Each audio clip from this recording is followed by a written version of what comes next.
Inclusive a sociedade grega ateniense, né? Muita gente diz que na Grécia a homossexualidade ela era assimilada, quando nunca foi, né? Isso é também uma criação mitológica desse corpo acadêmico de esquerda que a gente tem.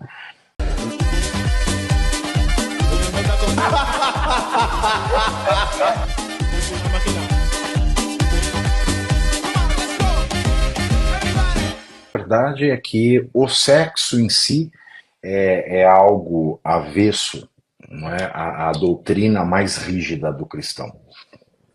Não só o homossexual, mas o homossexual ele vem de uma tradição histórica de rejeição.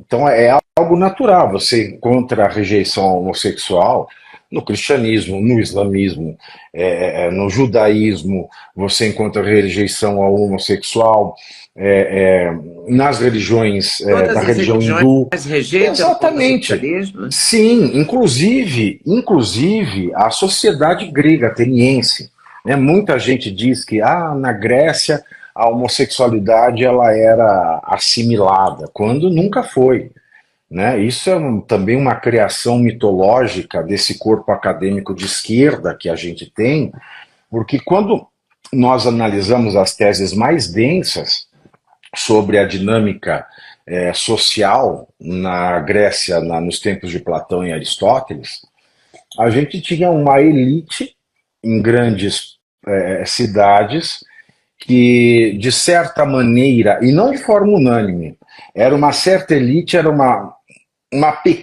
muito pequena parcela que admitia que a criança tivesse um tutor, inclusive em matéria sexual.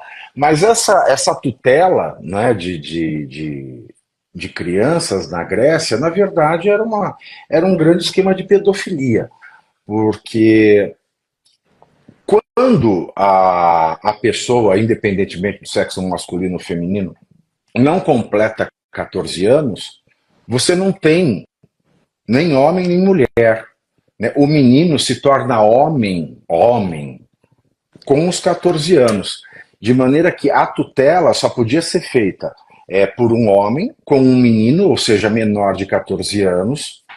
Esse menino ele só podia fazer o papel sexual passivo, porque o homem não podia fazer a posição passiva, porque o tutor que fizesse o sexo passivo, ele perdia a cidadania. Então ele só podia penetrar na criança e até os 14 anos, porque não tinha um homem ali. Então não tinha homossexualidade. Caramba. Porque era um homem e uma criança. Tanto Mas que era pedofilia pura. Pedofilia, mas essa cultura, né, dos 14 anos é porque ainda você não tem feições sexuais, você é meio andrógeno ainda.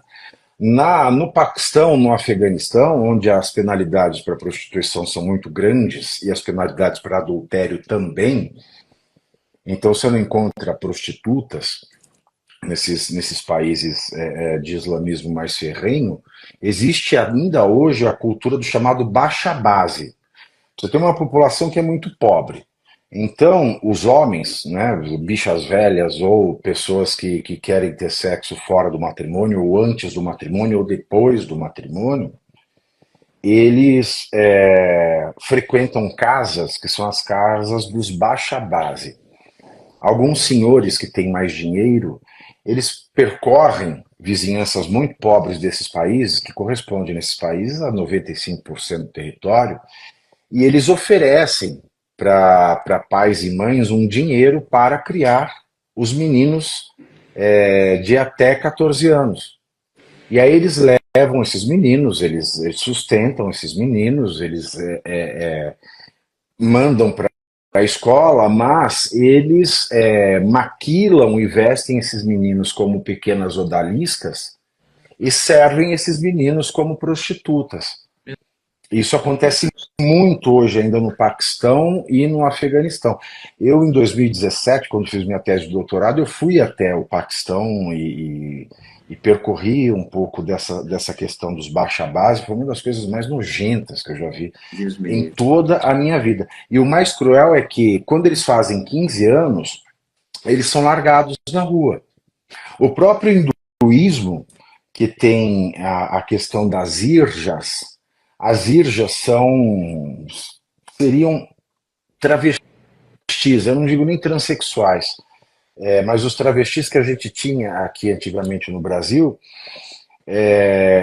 o hinduísmo ele assimila o homem que quer se vestir e ter órgãos femininos como uma manifestação das deusas Irjas.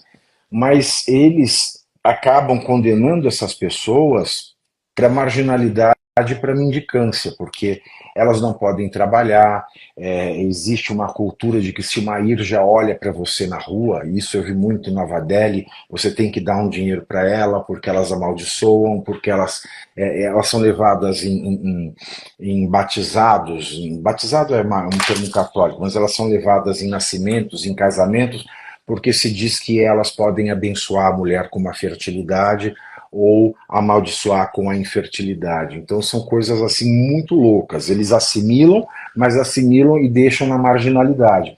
E a única religião que aceita o transexual de uma maneira pacífica, mas só o transexual, não o homossexual, é o islamismo iraniano, aquele dos ayatolás.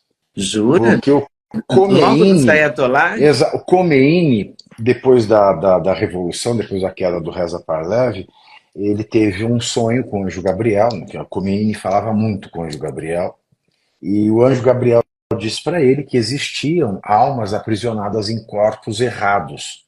Tanto que o Irã, se não me falha a memória, foi o primeiro país a ter uma cirurgia oficial de mudança de sexo.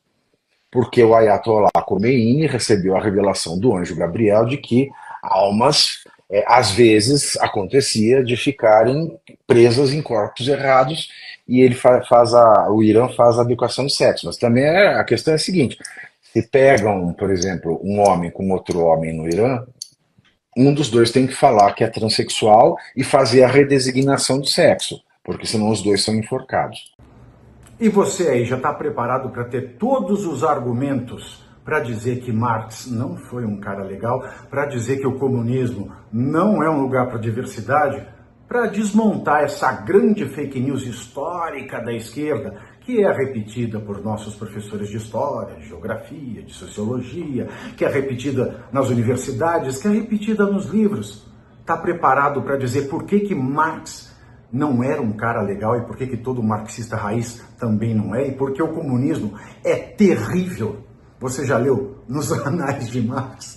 Pois é, aqui nesse livro você vai encontrar tudo o que você precisa saber para responder aquele sabichão que diz que Marx é um cara legal, pois não é. Leia agora Nos Anais de Marx, a trolha do comunismo transviado para encaçapar idiotas. À venda em todas as livrarias do Brasil, pelo site ou nas lojas físicas. Não deixe de ler.